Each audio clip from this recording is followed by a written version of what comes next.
మౌన పోరాటం మౌన పోరాటం. ఏంటి ఇంకా రాలేదు? ఏదైనా ప్రాబ్లం ఉందా? అయ్యో దేవుడా, అవంతిని కాపాడు.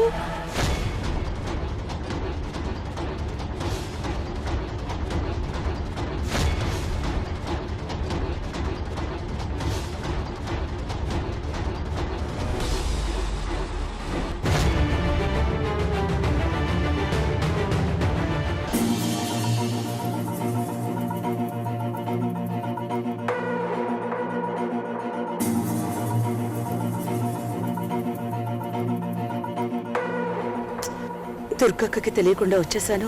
పాపం దుర్గక్క అవంతిని తీసుకుని వచ్చి నా గురించి వెతుక్కుంటూ ఉంటుంది. చాలా కంగారు పడిపోతూ ఉంటారు ఇద్దరు. ఇప్పుడు నేను ద్వారకతో కలిసి ఇంటికి వెళ్తున్నానని ఎలా చెప్పాలి వాళ్ళకి? ఫోన్ చేద్దామంటే దుర్గ ఫోన్లో అవంతి నెంబర్ ఎలా ఓపెన్ చెయ్యాలో ద్వారకకి చెప్తే 100 డౌట్లు అడుగుతాడు. దేవుడా, ఇప్పుడేం చేయాలి? ప్రసాద్, కారాపు. ద్వారక, ఎందుకు కారాపమన్నావు? నేను ఆపమనలేదు, నువ్వే ఆపావు. నేనా? ఏంట్రా అయోమయంగా మాట్లాడుతున్నావు? నువ్వు టెన్షన్ పడుతుంటే నాకు అయోమయం కాక ఇంకే ఉంటుంది. ఏంటి? నేను టెన్షన్ పడుతున్నానా? లేదు, నేనేం టెన్షన్ పడట్లేదు. అమ్మా, నా అమ్మ గురించి నాకు తెలీదా? నువ్వు ఎప్పుడు ఎలా ఉంటావో నాకు బాగా తెలుసు.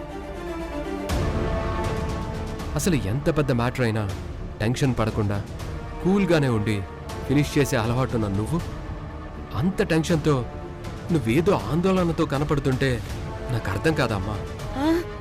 అమ్మో, ఇప్పుడు కాస్త జాగ్రత్తగా ప్రవర్తించాలి. అవునరా, నేను టెన్షన్ గానే ఉన్నాను. త్వరలో రాబోయే పంచాయతీ ఎన్నికల్లో నేను పోటీ చేయాలా, అవంతిని పోటీ చేయించాలని ఆందోళన పడుతున్నాను. అమ్మా, పోనీ నువ్వు పోటీ చేయరా? అరే ఊరుకోమ్మా. లేదంటే ఏంట్రా, నేనేదో ఆలోచిస్తుంటే నువ్వేదేదో మాట్లాడతావేంటి? అదే ఏం ఆలోచిస్తున్నావని. చెప్పమంటావా? చెప్పనా? అమ్మా వద్దు. సరే పోనివ్వు. డ్రైవర్, నువ్వు పోవయ్యా. ప్రసాద్, పోనీ.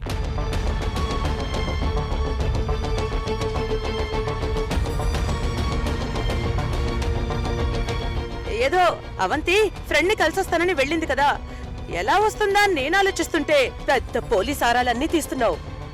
అది కాదమ్మా, నీ ఫ్రెండ్ ఇంటికి వెళ్ళావు కదా, అక్కడ నీకేమన్నా అవమానం లాంటిదేమన్నా జరిగిందేమని అనిపించింది నీ మొహం చూస్తే. రే, ఫ్రెండ్స్ మధ్య అనుమానాలు, ఆవేశాలు ఇవేవి ఉండవురా. ఎదుటి మనిషిలో ఉన్న తప్పును కూడా ఉన్నది ఉన్నట్టుగా స్వీకరించి చెప్పిన వాళ్లే, అదే నిజమైన స్నేహం అవుతుంది. మా మధ్య ఎలాంటి తేడాలు లేవు గాని నువ్వు గమనుండు. నువ్వు పో బాబు, స్పీడ్గా పోనివ్వు. అమ్మయ్యా, దుర్గా అవంతికి నా విషయం ఎలా చెప్పాలి?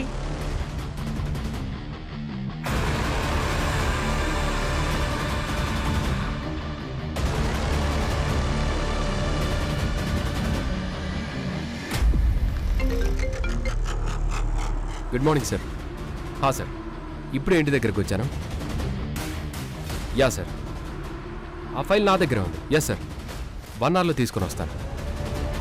అమ్మా, నేను వెంటనే ఆ ఫైల్ తీసుకొని కమిషనర్ గారి దగ్గరికి వెళ్ళాలి. సరేరా. ప్రసాద్, వెహికల్ తిప్పెట్టుకో.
దుర్గ గారు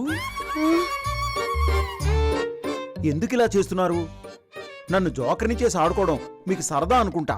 ఆ, ఎందుకలా అంటున్నావు రఘురామ్? నాకు తెలుసు కదండి. అయినా మీరు ఎందుకు ఇలా చేస్తున్నారు? ఆ, నేనేం చేశాను? అబ్బా, కళ్ళు కనిపించనట్టు కావాలని నటిస్తున్నారు కదా. నేను మిమ్మల్ని మీ చూపు పోయిందని అడిగితే మీరు నా జుట్టు పట్టుకుని ఆ చెంప ఈ చెంప వాయించేయాలని ప్లాన్ చేశారు కదా. రఘురామ్ చాలా తెలివైన వాడివి. వీడొకడు పెద్ద మేధావి. ఆ విషయం నాకు తెలుసు. ఆ, అందుకే మీ యాక్టింగ్ కనిపెట్టేశా. నువ్వు చాలా గ్రేట్. ఏదో మీ రఘురామ్, ఇంతకీ వంట చేసావా? ఆ, భోజనం కూడా రెడీ చేసేసా. ఇప్పుడు అంట్లు తోవడానికి వెళ్తున్నా. ఆ, సరే సరే, నువ్వు వెళ్ళు వెళ్ళు ఆ. వెళ్ళు. అలాగే. ఆ.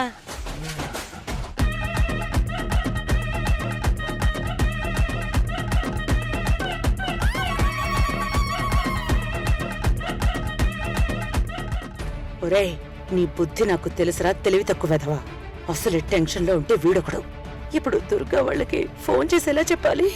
తనకి నేను ఎలాగో ఫోన్ చేయలేను, కానీ నేను ఇక్కడికి వచ్చేసానని ఎలా చెప్పాలి? కానీ చెప్పాలే, లేదంటే ఇవాళంతా వాళ్ళు రోడ్ల మీద తిరుగుతూ ఉంటారే. అత్తయ్య, జానకత్తయ్య ఎక్కడికి వెళ్ళి ఉంటుంది? అదే అర్థం కావడం లేదు. అత్తయ్య, తాతయ్య ఫోన్ చేస్తున్నారు. జానక్ కోసం అయి ఉంటుంది. ఇటీపు ఫోను. హలో మావయ్య. అమ్మా, జానకిని తీసుకొచ్చేస్తున్నావా? వాళ్ళ నుంచి విడిపించు అమ్మా. జానకిని వాళ్ళ నుంచి విడిపించాను మావయ్య. అక్కడి నుంచి బయటకు తీసుకొచ్చాను, కానీ అవంతిని వాళ్ళు బంధించారు. అందుకే జానకిని రోడ్డు మీద నిలబెట్టి అక్కడే ఉండమని చెప్పి లోపలికి వెళ్ళాను. అవంతిని తీసుకొచ్చి చూసేసరికి అక్కడ జానకి లేదు మావయ్య. అయ్యో రామచంద్ర ప్రభు, ఇదేంటయ్యా? అక్కడున్న జానకి ఏమైపోయింది? ఇదేంటమ్మా? ఏమైందమ్మా జానకి? జానకి ఎక్కడికి వెళ్ళిందో ఏమైందో మాకు తెలియట్లేదు మావయ్య. నా ఫోన్ జానకి దగ్గరే ఉండిపోయింది, కానీ అది సైలెంట్ లో ఉంది. జానకి కూడా నేను ఫోన్ ట్రై చేశాను, కానీ జానకి చూడలేదు కదా మావయ్య. అయ్యో, దేవుడు ఎందుకు ఇన్ని పరీక్షలు పెడుతున్నాడు? ఇప్పుడు జానకిని ఎక్కడని వెతకాలి, ఎలా వెతకాలి? మావయ్య, మీరేం కంగారు పడకండి. జానకిని కనిపెట్టకుండా మేము ఈరోజు ఇంటికి వచ్చేదే లేదు. ఉంటాను మావయ్య, నేను మళ్ళీ కాల్ చేస్తాను. అలాగేనమ్మా, అలాగే.